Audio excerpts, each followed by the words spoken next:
আল্লাহ নবী কয় কোন ব্যক্তিকে কবরের মধ্যে রাখার পর তুল্লিয়া কবরটা পিছনে রেখা যাবা আসহাবুহু, যখন তার সাথীরা চলে আসে, বাবা চলে আসে, ভাই চলে আসে, সন্তানরা চলে আসে, আত্মীয় স্বজন সবাই চলে আসে, আল্লাহ নবী বলেন বেশি দূর যায় না, হাত্তা ইন্নাহু লা ইয়াসমাউ কুরআনি আলিহিম, আমরা যে হাইটা হাইটা আসি আমাদের হাঁটার পায়ের জুতার আওয়াজগুলা ওই কবরবাসী শুনতে পায়। শুনে কেন শুনে জানেন? ওই মুহূর্তে তার দেহের মধ্যে আত্মাটা আল্লাহ দিয়ে দেয়। কেন দেয়? ফায়াতিয়ানিহি মালাকান, দুইজন ফেরেশতা তার কাছে আসে। এটা আবু দাউদের বর্ণনা আর বুখারীর বর্ণনা। আতাহু মালাকান ফাআকআদা, আবু দাউদের বর্ণনা ফায়ুকঈদানি, দুই ফেরেশতা এসে তারে বসায়, বসানোর পর তারে প্রশ্ন করে। এর মধ্যে তিন প্রশ্নের মধ্যে একটা প্রশ্ন হলো আল্লাহ নবীর ব্যাপারে জানতে চায়, তাকে চিনুনি? ওই ব্যক্তি ইমানদার হলে যদি তিনটা জবাব সুন্দরভাবে দেয় আর আল্লাহ নবীর ব্যাপারে যদি বলে আশহাদু আন্না মুহাম্মাদার রাসূলুল্লাহ, আমি সাক্ষী দিচ্ছি তিনি আল্লাহর রাসূল, এই কথা বলার পর ওই ব্যক্তিকে বলা হবে উনজুর ইলা মাকআদিকা মিনান নার, তুমি তোমার জাহান্নামের আসনটার দিকে তাকাও, এটা তোমার জাহান্নামের আসন। তো এই ব্যক্তি জাহান্নামের আসনের দিকে তাকাবে। এরপর বলা হবে আবদালাকাল্লাহু মাকআদাম মিনাল জান্নাহ, জাহান্নামের আসনের পরিবর্তে আল্লাহ তোমাকে জান্নাতের আসন দান করছেন। عن أبي هريرة رضي الله تعالى عنه قال أن امرأة سوداء كانت تقم المسجد أو شابا, একজন কালো মহিলা অথবা একজন কালো যুবক মসজিদ ঝাড়ু দিত। কি ঝাড়ু দিত? আপনারা ঝাড়ু দেননি মসজিদ? না, আপনারা শুধু মুয়াজ্জিন সাহেব আর খাদেমের অপেক্ষা থাকবেন, নিজেরা ঝাড়ু দিবেন। মসজিদ ঝাড়ু দিলে দিল সাফ হয়, পরিষ্কার হয়। এক কালো মহিলা অথবা একজন কালো যুবক মসজিদ ঝাড়ু দিত। ফামাতা, হঠাৎ মারা গেছে। মারা যাওয়ার পর সাহাবীরা কবর দিয়ে ফেলছে, নবীরে জানানোর প্রয়োজন মনে করে নাই। বিষয়টা এমন আর কি, ও মারা গেছে, আরে এটা নবীজির আর বলার কি আছে, কবর দিয়ে দিচ্ছে এরকম। নবীজি সাল্লাল্লাহু আলাইহি সাল্লাম প্রশ্ন করলেন, আচ্ছা ওই কালো মহিলাটা না কালো যুবকটা, হয়তো মহিলা হতে পারে না হয় যুবক, আচ্ছা ওই কালো যুবকটাকে দেখছি না কেন, কোথায় এটা ঝাড়ু যে দেয়? সাহাবীগণ বললেন, হুজুর সে তো মারা গেছে। আচ্ছা মারা গেছে মানে? আফালা কুনতুম আযানতুমুনি, তো আমাকে জানাবা না তোমরা? হাদিসের মধ্যে আছে কান্নাহুম সাগগারু আমরাহা আও আমরা, সাহাবীরা বিষয়টা হালকা মনে করছে, তাই নবীরে জানায় নাই যে হুজুর একজন মারা গেছে, ঝাড়ু দিত, কবর দিয়েছে। নবীজি কো আমারে জানাইলা না কেন তোমরা? দুল্লুনি আলা কবরিহা আও আলা কবরিহি, তাড়াতাড়ি তার কবর আমারে দেখাও, নিয়ে যাও। ফাদাল্লুহু আলা কবরিহা আও আলা কবরিহি, আল্লাহ রাসূলকে তার কবরের কাছে নিয়ে যায়। নিয়ে যাওয়ার পর ফাসাল্লা আলাইহা, আল্লাহ রাসূল জানাজার নামাজ পড়লেন। আপনারা আবার এই আমল করেন না, কিন্তু এটা রাসূলের জন্য খাস। জানাজার নামাজ পড়ার পর আল্লাহ নবী বললেন ইন্না হাদিহিল কুবুর মামলুআতুন যুলমান আলা আহলিহা, আল্লাহ নবী বললেন এই কবরগুলা অন্ধকারে পরিপূর্ণ। নবীজি বললেন এই কবরগুলা অন্ধকারে পরিপূর্ণ। কবরগুলা বলেন অন্ধকারে, কবরগুলা একবার ভাবেন, চোখটা বন্ধ করে, অন্ধকার, কিচ্ছু দেখা যায় না। আল্লাহ নবী কয় এই কবরগুলা অন্ধকারে পরিপূর্ণ। হ্যাঁ, ওয়াইন্নাল্লাহা ইউনাব্বিরুহা লাহুম বিসসালাতি আলাইহিম, আমি আশা করি আমি আজকে নামাজ পড়ার কারণে আল্লাহ তাদের কবরগুলা আলোকিত করে দিবে। খাঁটি ইমানদার যদি হন, যদি ইমান নিয়ে যেতে পারেন, তো আপনার কবর আল্লাহ আলোকিত করে দিবেন। আলাদা মোমবাতি দিতে হবে না। পিসাবের কবর দেওয়ার সময় বাতি টাতি কত কিছু দেন না, এগুলা দিতে হবে না। পিসাব যদি ভালো হয় এমনি কবর আল্লাহ আলোকিত করে দিবেন, মাথায় রাখবেন। তাহলে কবর অন্ধকার একটা জগতের নাম, দুনিয়াতে থাকতে এটা আলোকিত করার ব্যবস্থা করতে হবে। আল্লাহরে বলা, আল্লাহ আমার কবরটা জান্নাতের বাগান বানায়া দিয়েন, আমার কবরটা আলোকিত করে দিয়েন। আল্লাহ বাবা মারা গেছে, বাবার কবরটা জান্নাতের বাগান বানান, বাবার কবরটাকে আপনি আলোকিত করে দেন, এইভাবে বলা। তাহলে কবর অন্ধকার জগৎ, এটা জানলাম। কবরের মধ্যে দাজ্জাল যেমন ফিতনা, দাজ্জাল দুনিয়ার জন্য সবচেয়ে বড় ফিতনা হলো দাজ্জাল। নবীজি কয় এই দাজ্জালের ফিতনার মতো কবরে কারো কারো জন্য ফিতনা হবে, দাজ্জালের ফিতনার মতো ভয়ঙ্কর ফিতনা। মুসলিম শরীফের বর্ণনা আসছে, মা বাইনা খালকি আদম ইলা কিয়ামিস সাআ খালকুন আকবারু মিনাদ দাজ্জাল। আদম নবী থেকে কিয়ামত পর্যন্ত যত সৃষ্টি আছে এর মাঝে সবচেয়ে ভয়ঙ্কর সৃষ্টি হলো দাজ্জাল। কে দাজ্জাল? নবীজি কয় কারো কারো কবরের অবস্থা হবে এই দাজ্জালের ফিতনার মতো। সহিহ বুখারীর বর্ণনা 922 নম্বর হাদিস। এই হাদিসের বর্ণনাকারী আসমা বিনতে আবু বকর রাদিয়াল্লাহু তাআলা আনহা। দিয়ে আপনাদেরকে একটু পরীক্ষা করি, আলেমরা চুপ থাকবেন, অন্যরা বলবেন। আমি হাদিসটা পড়ার পর আপনাদেরকে জিজ্ঞাসা করবো একটা কথা, মন দিয়ে আগে শোনেন, তাহলে সবাই জ্ঞানীরা সচেতনভাবে জবাব দিতে পারবেন। আগে শোনেন কি বলি, দেখেন আমি পড়ি। আন আসমা বিনতি আবি বকর সিদ্দিক রাদিয়াল্লাহু তাআলা আনহা ক্বালাত দাখালতু আলা আয়েশা। অনুবাদটা শোনেন। আবু বকর সিদ্দিক রাদিয়াল্লাহু তাআলা আনহুর কন্যা আসমা বলেন, আমি আয়েশা সিদ্দিকার কাছে প্রবেশ করলাম। আবু বকর সিদ্দিকের কন্যা আসমা বলেন, আমি আয়েশা সিদ্দিকার কাছে প্রবেশ করলাম। আলেম ছাড়া অন্যরা বলেন তো আসমা আর আয়েশা সম্পর্কে কি হয়? মাশাআল্লাহ, কি হয়? কারণ আবু বকর আয়েশা রাদিয়াল্লাহু তাআলা আনহার পিতার নাম কি? আবার আসমা রাদিয়াল্লাহু তাআলা আনহার পিতার নামও আবু। কিন্তু মাশাআল্লাহ, এই আসমা রাদিয়াল্লাহু তাআলা আনহা বলেন, আমি আমার বোন নবীর বিবি আয়েশা সিদ্দিকার কাছে গেলাম। যাওয়ার পর দেখি ওয়ান্নাসু ইউসাল্লুন, গিয়ে দেখি মানুষ নামাজ পড়ে। আমি আয়েশাকে প্রশ্ন করলাম, মা শাআনুন নাস, আয়েশা মানুষের কি হয়েছে, নামাজ পড়ে কেন? ফাআশারাত বিরাসিহা ইলাস সামা। আম্মা জান আয়েশা মাথা দিয়ে আসমানের দিকে ইশারা করলেন, এমনি এমনি ইশারা করলেন, মুখে কিছু কয় না। তো আসমা রাদিয়াল্লাহু তাআলা না বলেন, আয়াতুন, কোন নিদর্শন দেখা গেছে আসমানে? আয়েশা রাদিয়াল্লাহু তাআলা না বলেন, হ্যাঁ আসমানে একটা নিদর্শন দেখা গেছে। কি নিদর্শন? অন্য হাদিস দ্বারা বোঝা যায় সূর্য গ্রহণ লাগছে। কি লাগছে? সূর্য। তাই নবীজি নামাজ পড়তেছে। তো আসমা রাদিয়াল্লাহু তাআলা আনহা বলেন, আমরা যারা নারীরা ছিলাম আমরা একদম পিছনে, সবাই ওখানে আছে। হয় নবীজি নামাজটা এত লম্বা করলেন, ফাতালা রাসূলুল্লাহ সাল্লাল্লাহু আলাইহি সাল্লাম, নবীজি নামাজ এত দীর্ঘ করলেন, হাত্তা তাজাল্লানিল গাশিয়ু, আমি বেহুশ হয়ে গেছি। আচ্ছা, কি পরিমাণ লম্বা হইলে একজন মানুষ বেহুশ হয়ে যায় বলেন? ওয়াইলা জাম্বি তিরবাহ, আমার পাশে একটা পাত্র ছিল, ফিহা মা, এটার মধ্যে পানি ছিল। ফাজআলতু আসুব্বু বিনহা আলা রাসি, আমি এই পাত্র থেকে পানি নিয়ে আমার মাথায় ঢালা শুরু করলাম। এত পরিমাণ আমার মাথা গরম হয়ে বেহুশের কাছাকাছি চলে গেছে। নামাজ কি পরিমাণ লম্বা হয়েছে আল্লাহ জানে।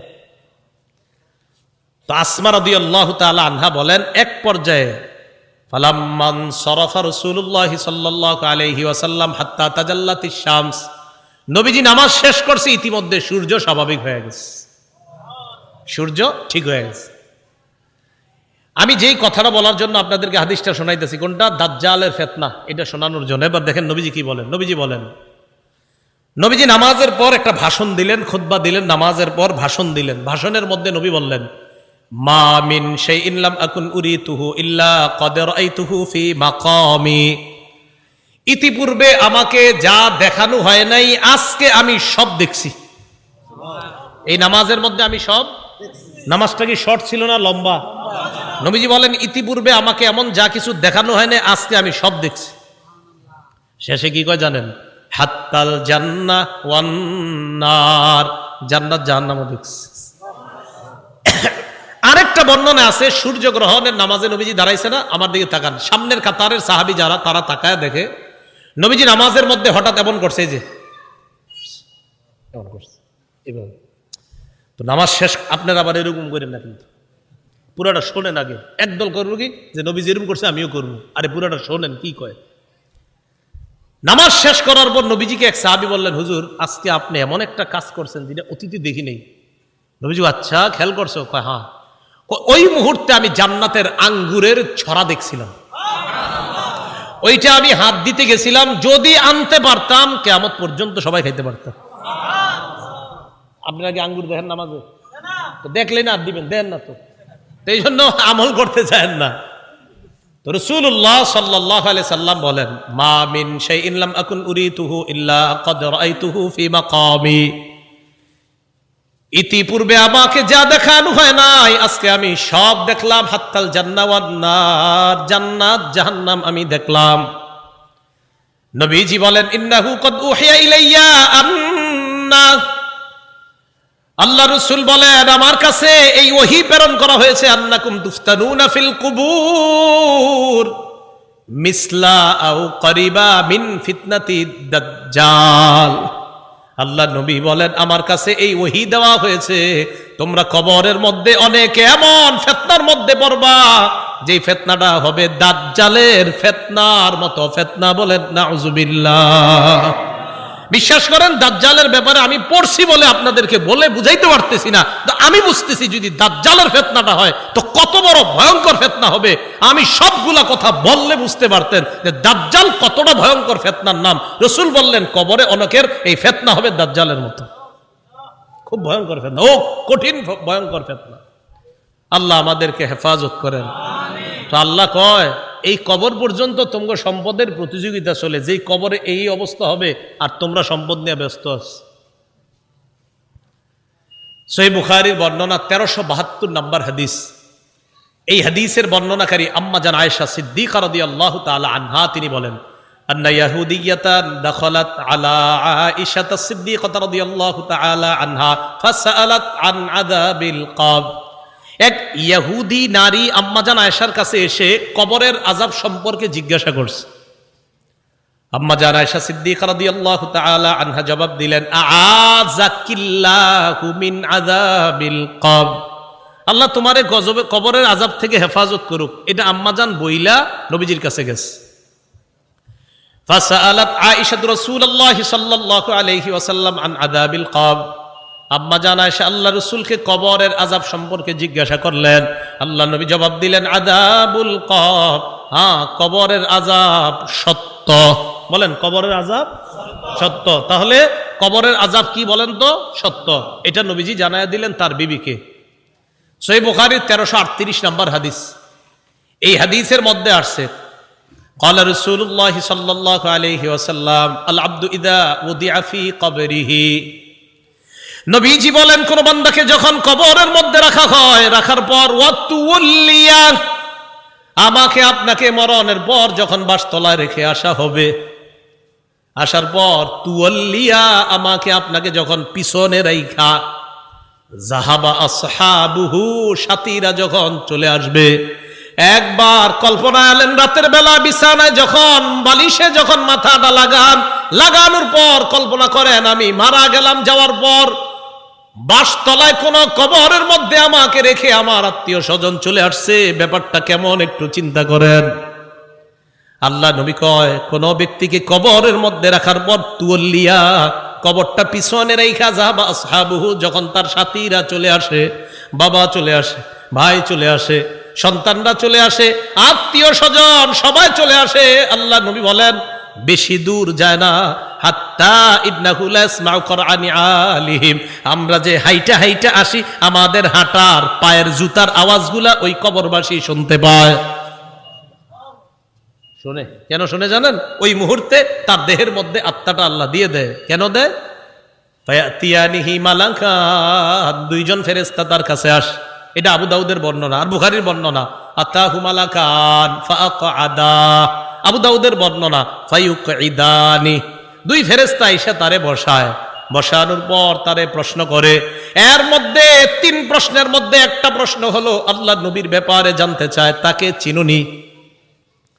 ওই ব্যক্তি ইমানদার হলে যদি তিনটা জবাব সুন্দরভাবে দেয়, আর আল্লাহ নবীর ব্যাপারে যদি বলে আশহাদু আন্না মুহাম্মাদার রাসূলুল্লাহ, আমি সাক্ষী দিচ্ছি তিনি আল্লাহর রাসূল, এই কথা বলার পর ওই ব্যক্তিকে বলা হবে উনজুর ইলা মাকআদিকা মিনান নার, তুমি তোমার জাহান্নামের আসনটার দিকে তাকাও, এটা তোমার জাহান্নামের আসন। তো এই ব্যক্তি জাহান্নামের আসনের দিকে তাকাবে।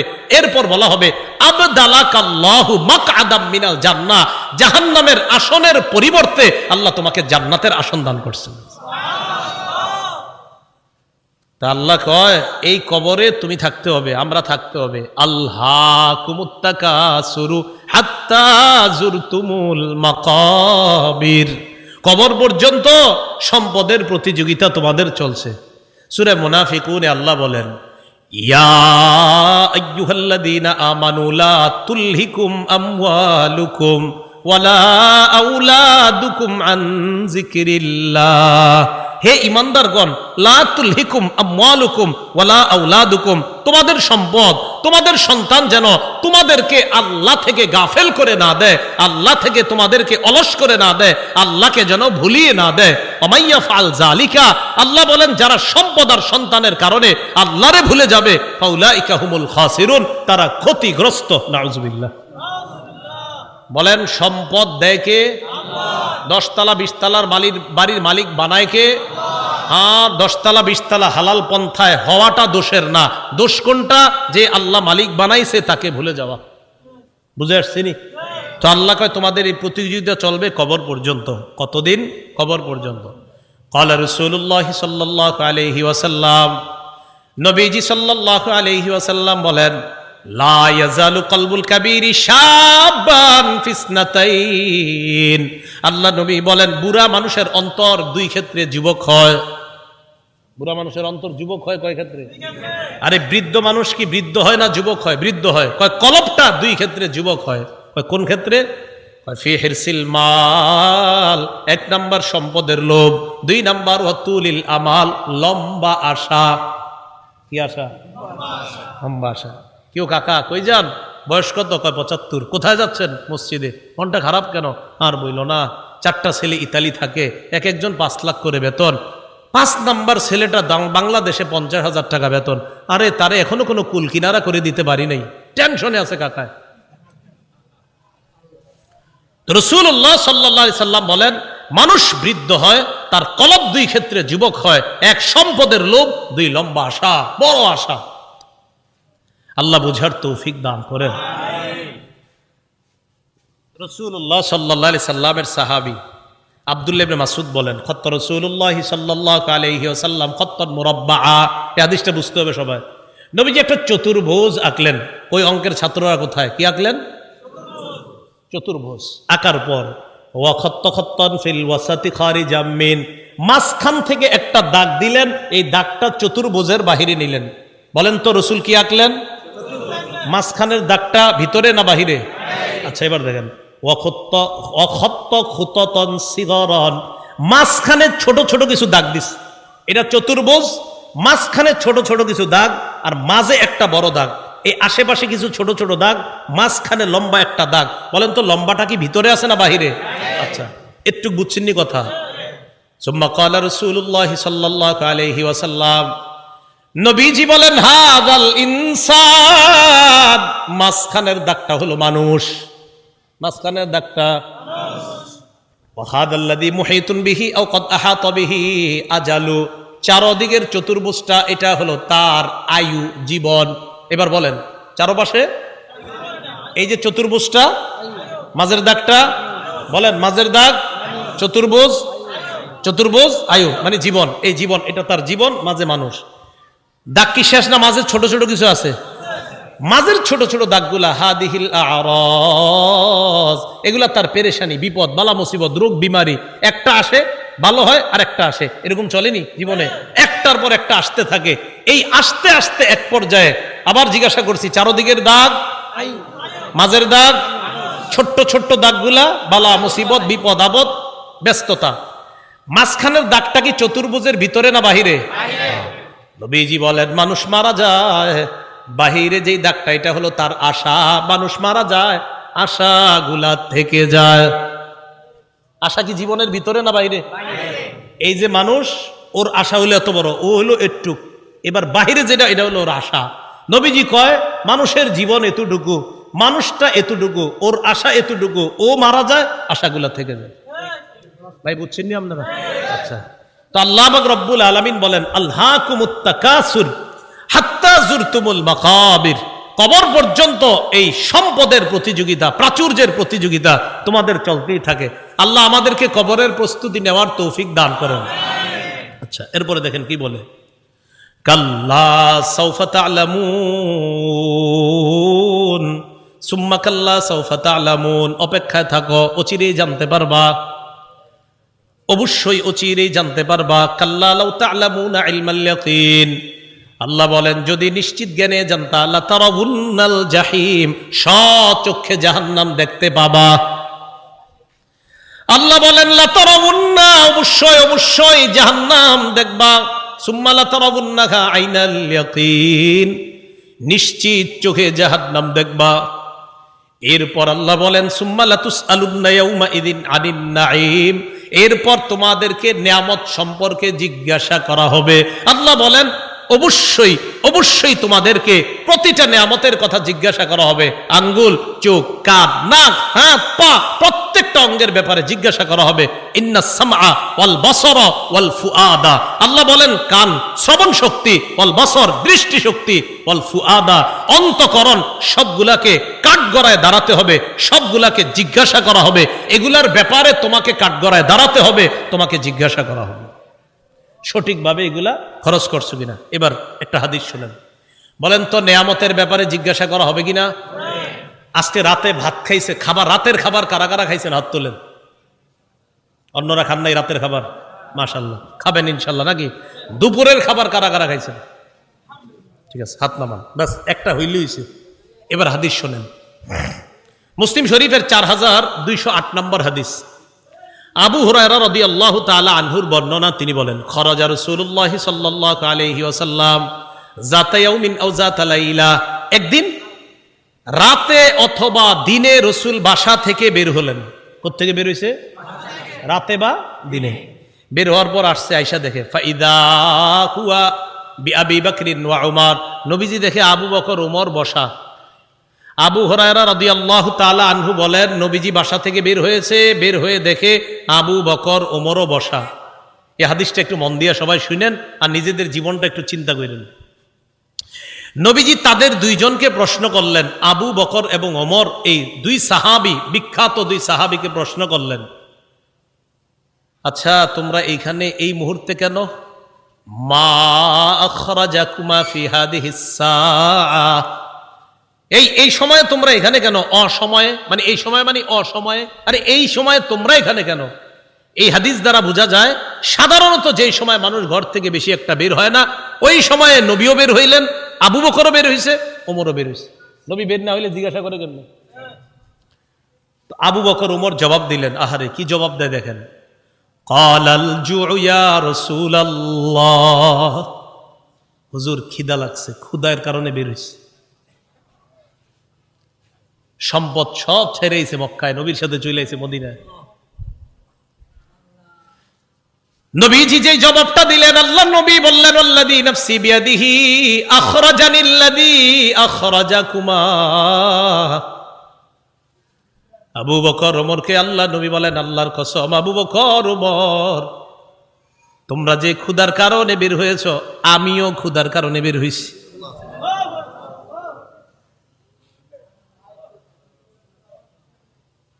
আমি যখন এটা পড়ছি, বিশ্বাস করেন কি দেখেন, দুই সাহাবীর আগে বলছে কেন বেরোইছো? কয় হুজুর ক্ষুধা। নবীজি কয় আমিও তো ক্ষুধায় বেরোইছি।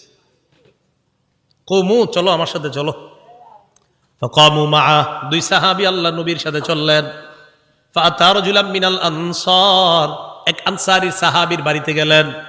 ফাইদা হুয়া লাইসা ফি বাইতিহি, সাহাবী বাড়িতে নাই। রাআতহুল মারআ, ঘর থেকে আনসারীর বিবি দেখা ফেলছে, সর্বনাশ, আমাদের বাসায় এই তিনজনকে। আল্লাহু আকবার, মহিলা চিনে ফেলছে, ভিতর থেকে বলতেছে মারহাবা, স্বাগতম স্বাগতম। এমন মেহমান পাইলে কে স্বাগত না জানায়? আরে সাহাবী রাসূলুল্লাহ সাল্লাল্লাহু আলাইহি সাল্লাম আর আবু বকর ওমরকে যখন আনসারী সাহাবীর বিবি দেখলেন, ভিতর থেকে বলা শুরু করলেন স্বাগতম স্বাগতম, আপনারা ভিতরে আসেন, ঘরে বসেন। নবীজি ঘরে গিয়ে বললেন, আইনা ফুলান, স্বামী কোথায়? মহিলা ভিতর থেকে জবাব দিলেন, যাহাবা ইস্তাজিবু লানা মিনাল মা, হুজুর মিষ্টি পানি আনতে গেছে আমাদের জন্য। এবার দেখেন কি হয়, ইতিমধ্যে আনসারী সাহাবী আসছে। আসার পর সাহাবী দেখে বাসায় নবীজি, আবু বকর ওমর। আচ্ছা একটু ভাবেন তো মনে মনে, ওই যুগে যদি আপনি হইতেন আর যদি বাড়িতে গিয়ে দেখতেন হঠাৎ নবীজি আর আবু বকর ওমর আপনার ঘরে,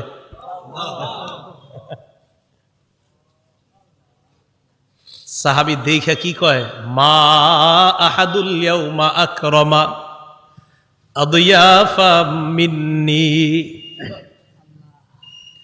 সাহাবী কয় আজকে আমার চাইতে শ্রেষ্ঠ মেহমান, আজকে আমি যে শ্রেষ্ঠ মেহমানদেরকে পাইছি, আমার চাইতে শ্রেষ্ঠ ভাগ্যবান আর শ্রেষ্ঠ মেজবান আর কেউ নাই। আমি এমন 3 জন মেহমান পাইছি। তাড়াতাড়ি বাগানে গেছে, খেজুর বাগানে। যা আবিল আজ, খেজুরের ছড়ি নিয়ে আসছে। ফিহি বুসরুন আর রতবুন ওয়া ইয়াবিস, শুকনা খেজুর আছে, ভিজা খেজুর আছে, কাঁচা খেজুর আছে। আইনা কয় যেটা মন চায় এটা খান। আখাযাল মুদিয়া, ছুরি নিছে, চাকু নিছে। নবীজি কই যাও? হুজুর পশু জবাই করতে হবে। কি জবাই করবে? মাথা মানে পেরেশান হয়ে গেছে। আমার এই 3 মেহমানদের কেমনে মেহমানদারি করবে?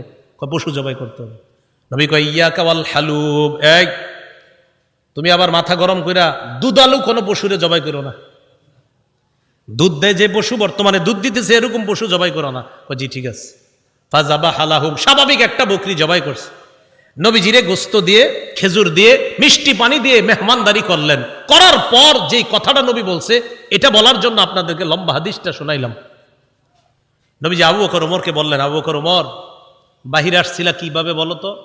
হুজুর ক্ষুধায় আম করে বাহিরে নিয়ে আসছে। নবীজি কয়, আবু বকর ওমরকে বললেন, এখন খাইছো? কয় হ্যাঁ। নবীজি বললেন, লাতুস আলুন্না আন হাদা ইয়াউমাল কিয়ামাহ, এই যে খানাগুলা খাইছো না, পেট ভরছো না, এই ব্যাপারেও কিয়ামতের ময়দানে আল্লাহর কাছে জবাবদিহিতা করতে। অবশ্যই অবশ্যই তোমাদেরকে এই ব্যাপারে জিজ্ঞাসা করা হবে। এই খানা খেয়ে আল্লাহর ইবাদত করছো কিনা? এই খানা খেয়ে তুমি সঠিকভাবে চলছো কিনা? আল্লাহ তোমারে খাওয়াইছে, খাওয়ানোর পর আল্লাহর হুকুম তুমি পালন করছো কিনা? এই ব্যাপারে জিজ্ঞাসা করা হবে। তো বুঝাইতে চাইলাম, এই সূরা তাকাসুরের শেষে কি বলতেছে দেখেন। প্রথম দিকে বললেন সম্পদের কারণে আমারে ভুলা যাও, এরপরে বললেন কবরকে স্মরণ করো, শেষের দিকে বললেন এই নিয়ামতের ব্যাপারে জিজ্ঞাসা করব, কিন্তু এত এত সম্পদ দিলাম মনে করবো না এমনি ছেড়ে দিব আমি আল্লাহ, আমি সব জিজ্ঞাসা করব। এই সূরা থেকে প্রধান 3টা আমাদের শিক্ষা। 1 নাম্বার, সম্পদের প্রতিযোগিতা করা নিষেধ। 2 নাম্বার, সম্পদ হওয়া দোষের না, কিন্তু সম্পদের কারণে আল্লাহকে ভুলে যাওয়া যাবে না, এটা 2 নাম্বার শিক্ষা।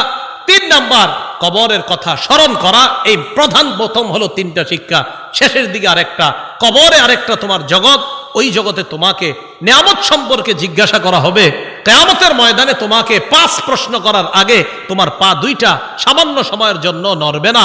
এই 5 প্রশ্ন করার জন্য আল্লাহর কাছে প্রত্যেককে দাঁড়াতে হবে। এর মধ্যে একটা হলো সম্পদ কোত্থেকে আনছো আর কোথায় ব্যয় করছো, এই কথা আল্লাহর কাছে জবাবদিহিতা করতে হবে। আল্লাহ পাক রব্বুল আলামিন আমাদের সকলকে কবরের প্রস্তুতি নিয়ে দুনিয়া থেকে যেন আমরা যেতে পারি, আল্লাহ তৌফিক দান করেন। আমিন। আখিরু দাওয়ানা আনিল হামদুলিল্লাহি রাব্বিল আলামিন।